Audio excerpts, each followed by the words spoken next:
Hello दोस्तों, मेरा नाम दीपक है और अभी मैं एमईएस में जेई के पद पे कार्यरत हूँ। आज की इस वीडियो में हम लोग डिस्कस करने वाले हैं SSC JE 2026 complete road map के बारे में। और इस वीडियो में हम लोग डिस्कस करने वाले हैं क्या क्या रिसोर्सेस आपको फॉलो करने चाहिए यदि आपको पहले ही अटेम्प्ट में अच्छे मार्क्स के साथ क्लियर करना है। और दूसरा चीज़ हम लोग डिस्कस करने वाले हैं कि जितने इसमें एसएससी जेई में सब्जेक्ट्स होते हैं उनका वेटेज क्या रहता है, उसी के अकॉर्डिंग आप अपना टाइम डिसाइड कर पाएंगे कि कौन से सेगमेंट में कितना टाइम आपको देना है। इसके अलावा एक और क्वेरी है स्टूडेंट्स की कि 2026 में टेंटेटिव वैकेंसीज या एक्सपेक्टेड वैकेंसीज कितनी है। तो एक प्रीवियस डाटा से हम लोग देख सकते हैं कि एक आइडिया लग जाएगा प्रीवियस डाटे से कि एसएससी 2026 में कितने नंबर ऑफ वैकेंसीज आने की संभावना है, राइट। ये सबसे लास्ट में देखेंगे। सबसे पहले हम लोग डिस्कस करने वाले हैं कि इसको तैयारी कैसे की जाए एसएससी 2026, राइट। तो इसमें जैसे कि आपको पता है कि एसएससी जो 2026 है या एसएससी जो जेई का एग्जाम है वो 2 टीयर में एग्जाम होता है, टीयर 1 और टीयर 2, राइट। टीयर 1 में जो एग्जाम होगा जिसको आप प्री भी बोलते हैं, प्री और मेंस भी कहेंगे, टीयर 1 एंड टीयर 2 को। तो प्री के लिए जो अगर एग्जाम की मैं बात करूं तो उसमें 200 मार्क्स के क्वेश्चंस रहते हैं और जो 200 मार्क्स का पेपर रहता है प्री, और उसमें जो नेगेटिव मार्किंग है वो कितनी रहती है, 1/4 नेगेटिव मार्किंग रहती है, राइट। और उसमें कौन कौन से सब्जेक्ट्स या सेगमेंट्स होते हैं, तो उसमें 3 सेगमेंट्स होते हैं मेनली। एक तो होता है रीजनिंग पार्ट, दूसरा जो सेगमेंट है वो कौन सा है, जीके जीएस का पोर्ट सेगमेंट होता है, और जो थर्ड सेगमेंट है वो कौन सा सेगमेंट होता है, हमारा टेक्निकल सेगमेंट होता है, राइट। और इसमें टोटल जो क्वेश्चंस रहते हैं वो कितने, 200 क्वेश्चंस रहते हैं, 200 मार्क्स के। Each question carry 1 marks. और जो नेगेटिव मार्किंग रहती है वो कितनी रहती है, नेगेटिव मार्किंग 1/4 की नेगेटिव मार्किंग रहती है, राइट। जो पेपर 2 या फिर मैं कहूँ जिसको मेंस भी बोलते हैं कि पेपर 2 जो रहता है उस वो कितने मार्क्स का रहता है और उसमें कौन से सेगमेंट रहते हैं। तो paper 2 is purely technical part. उसमें आपका जो डिसिप्लिन रहेगा आपका सिविल इंजीनियरिंग या फिर मैकेनिकल और इलेक्ट्रिकल इंजीनियरिंग, तो आपका वही डिसिप्लिन से रिलेटेड क्वेश्चंस आपको देखने को मिलेंगे पेपर 2 में या फिर मेंस एग्जाम में आपके, राइट। उसमें जो नेगेटिव मार्किंग है वो कितने की, वो 1/3 की नेगेटिव मार्किंग है, राइट। और जो टोटल वेटेज है पेपर 2 का वो कितना है, 300 मार्क्स है। अब हम लोग डिस्कस करेंगे कि जो इसके लिए रिसोर्सेज फॉलो करने चाहिए या फिर जो हमको पहले डिस्कस कर लेते हैं कि इसका टाइम कैसे हम लोग डिफाइन करें कि कौन से सेगमेंट को कितना टाइम देना है, राइट। और वो किस बेसिस पे डिसाइड होगा कि कौन से सेगमेंट को कितना टाइम देना है, वो इस बेसिस पे डिसाइड होगा कि कौन सा सेगमेंट कितना मार्क्स का आपका एग्जाम में पूछ रहा है, राइट। सो आप देख सकते हैं जो पेपर 1 है उसमें रीजनिंग पार्ट कितने मार्क्स का आ रहा है, 50 मार्क्स का रीजनिंग पार्ट आ रहा है। जीके जीएस पोर्शन कितने मार्क्स का आता है, 50 मार्क्स का जीके जीएस पोर्शन होता है। और पेपर 1 में भी जो टेक्निकल का जो सेगमेंट है वो सबसे मेजर रोल प्ले कर रहा है, that carries 100 marks, right. And paper 2 की अगर मैं बात करूं तो उसमें टेक्निकल जो वेटेज है वो कितना आ रहा है, 100 question and these 100 question carries 300 marks, right.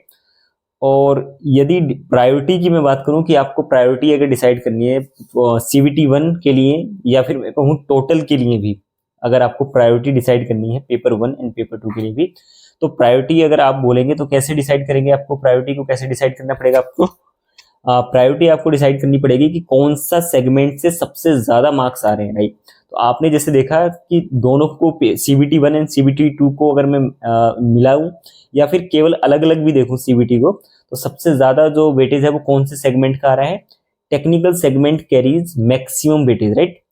आप अगर मैं दोनों सीबीटी 1 एंड सीबीटी 2 की मैं मार्क्स को ऐड करूं दोनों के मार्क्स को, तो 100 मार्क्स सीबीटी 1 पेपर कैरी करता है टेक्निकल के, एंड 300 मार्क्स पेपर 2 में टेक्निकल का पोर्शन कैरी करता है। तो टोटल टेक्निकल पोर्शन ही कितना वेटेज कर रहा है कैरी, 400 मार्क्स का टेक्निकल पोर्शन ही वेटेज कैरी कर रहा है, राइट। इसके अलावा यदि मैं रीजनिंग पोर्शन की मैं बात करूं तो रीजनिंग पोर्शन कितने मार्क्स का आ रहा है अपना, रीजनिंग पोर्शन कैरीज केवल सीबीटी 1 में रीजनिंग पार्ट आ रहा है वो कितने मार्क्स का आ रहा है, 50 मार्क्स का आ रहा है। और उसके बाद अगर मैं प्रायोरिटी डिसाइड करूं, थर्ड नंबर पे प्रायोरिटी कौन सा रखूंगा, जीके एंड जीएस पोर्शन, और वो कितने मार्क्स का है, पेपर 1 में ही पूछ रहा है वो भी केवल, और वो 50 मार्क्स का है। रीजनिंग और जीके जीएस में प्रायोरिटी कैसे डिसाइड करेंगे जबकि दोनों इक्वल मार्क्स के वेटेज हैं, दोनों की 50 मार्क्स का जीके जीएस का पोर्शन है एंड 50 मार्क्स का ही रीजनिंग का वेटेज, राइट। तो प्रायोरिटी नंबर 2 पे रीजनिंग को क्यों रखना है आपको भी, उसका रीजन एक सिंपल है। रीजनिंग के जो क्वेश्चंस आते हैं वो एक स्पेसिफिक डोमेन से ही आते हैं। कुछ पर्टिकुलर टाइप के ही क्वेश्चन आएंगे, आपको बस प्रैक्टिस करना है उसका मल्टीपल टाइम्स। आप जब प्रैक्टिस कर लेंगे उसमें वो टाइम सेव करना है आपको, और वहां पे रीजनिंग में से आप में 50 में से आप 45 मार्क्स तक आप इजीली, अगर प्रैक्टिस कर रखा है अच्छे से, तो आपको इजीली 45 मार्क्स तक आने के चांसेस इजीली रहते, राइट। थर्ड नंबर पे जीके जीएस पोर्शन को क्यों रखा है मैंने, आप बहुत मेहनत कर लेंगे तब जाके आपके 35 प्लस मार्क्स आ पाएंगे, बहुत ज्यादा मेहनत करेंगे, राइट। और एक एवरेज मेहनत करेंगे आप तो इसमें कितने मार्क्स आ जाएंगे, 30 मार्क्स के आसपास आपको मार्क्स इजीली मिल जाएंगे, राइट। अगर आप सब कुछ पढ़ना तो है ही आपको, इसमें करंट अफेयर भी पढ़नी है, आपको साइंस भी पढ़नी है, लेकिन एक कम पढ़ के मार्क्स इतने आ जाएंगे, राइट। और बहुत ज्यादा पढ़ेंगे तो बहुत ज्यादा गैप नहीं, आप ऐसा नहीं है बहुत पढ़ लेंगे तो 45-50 नंबर ले आएंगे इस पोर्शन में। तो इसलिए इसका जो प्रायोरिटी रखा है इसको सबसे लास्ट में, मैंने अपनी प्रिपरेशन के टाइम पे इसकी प्रायोरिटी सबसे लास्ट में सेट किया था, राइट। आप भी ये वाली प्रायोरिटी सेट कर सकते हैं, उसका रीजन मैंने आपको दे दिया है। नेक्स्ट यदि मैं बात करूं इसकी रिसोर्सेज की, क्या आपके सोर्सेज क्या होने चाहिए, राइट। तो ये आज के टाइम पे प्लेंटी ऑफ रिसोर्सेज अवेलेबल है मार्केट में, राइट। तो यदि आप 100 रिसोर्सेज को 100 बार पढ़ेंगे तो आपको वो याद भी नहीं रहेगा। 100 रिसोर्सेज को 100 बार पढ़ने से मैं कहूंगा एक रिसोर्स को मल्टीपल टाइम्स पढ़िएगा, एक रिसोर्स को ही 100 बार पढ़िएगा, तो वो सारी चीजें आपकी रिटेन रह जाएंगी, कॉन्सेप्ट सीखिएगा और उसका मल्टीपल रिवीजन कीजिएगा, राइट। तो अगर मैं रिसोर्सेज की मैं बात करूं टेक्निकल के लिए, तो आप टेक्निकल के लिए कौन से रिसोर्सेज को फॉलो कर सकते हैं। सबसे जो की पॉइंट की रिसोर्स है वो क्या है, एसएससी जेई के प्रीवियस ईयर्स क्वेश्चंस। सबसे पहला जो आपको सबसे पहले करना है वो क्या करना है, प्रीवियस ईयर्स पेपर्स करने हैं। मैंने जो फॉलो किए थे आईएएस मास्टर के फॉलो किए थे, मेडीजी के फॉलो मैंने नहीं किए थे। मुझे पर्सनली आईएएस मास्टर ज्यादा सही लगा, उसका एक्सप्लेनेशन डिटेल में दे रखा है, बहुत इजीली एक्सप्लेनेशन दे रखा है आईएएस मास्टर में। उसके बाद अगर मैं बात करूं दूसरे नंबर पे टेक्निकल पोर्शन की ही मैं बात कर रहा हूं, तो जैसे ही आपके प्रीवियस ईयर्स वाला पार्ट खत्म हो जाता है, आप कंप्लीट कर लेते हैं इसको, तो इसके बाद आप क्या कहाँ जा सकते हैं, एक यूथ का पिछले जो कई सारे एग्जाम्स में जो जेई के एग्जाम्स में क्वेश्चन पूछे गए हैं, तो यूथ ने वो कंपाइल किया है उस बुक को, तो आप वो वाली बुक को भी फॉलो कर सकते हैं, राइट। आईएएस मास्टर की प्रीवियस ईयर्स कंप्लीट होने के बाद।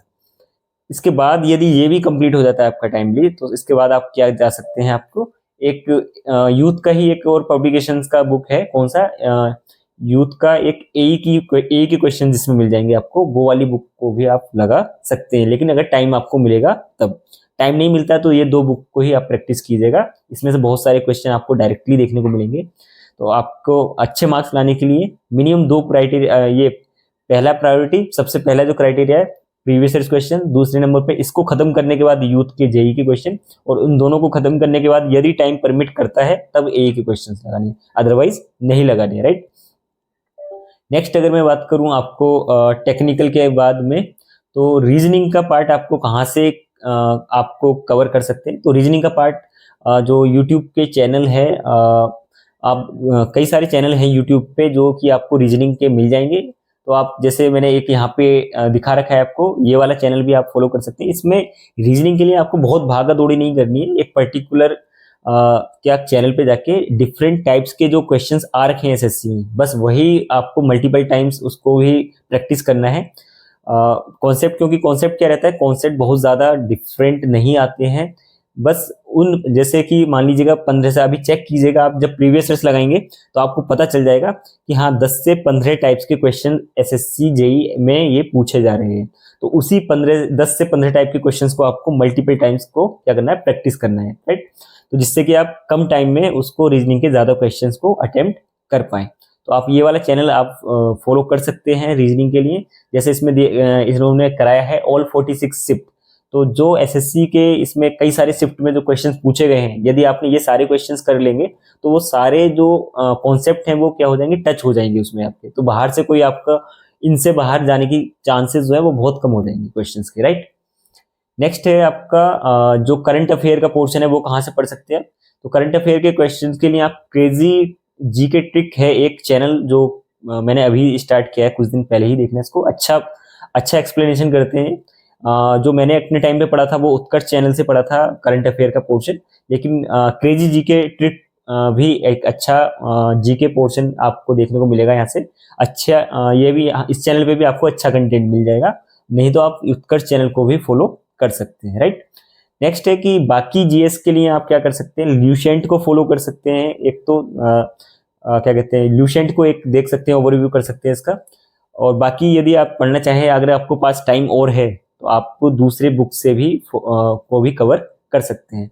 नहीं तो अदरवाइज अगर टाइम कम है आपके पास या कम टाइम आपने अलॉट किया है अपने सेगमेंट्स में, तो आप रिमेनिंग पोर्शन के लिए ल्यूसेंट को ल्यूसेंट को रख सकते हैं। और करंट अफेयर के लिए क्या, जो मैंने दोनों चैनल दिखाए हैं इनमें से किसी भी एक चैनल से आपको फॉलो करके आपका काम हो जाएगा, राइट।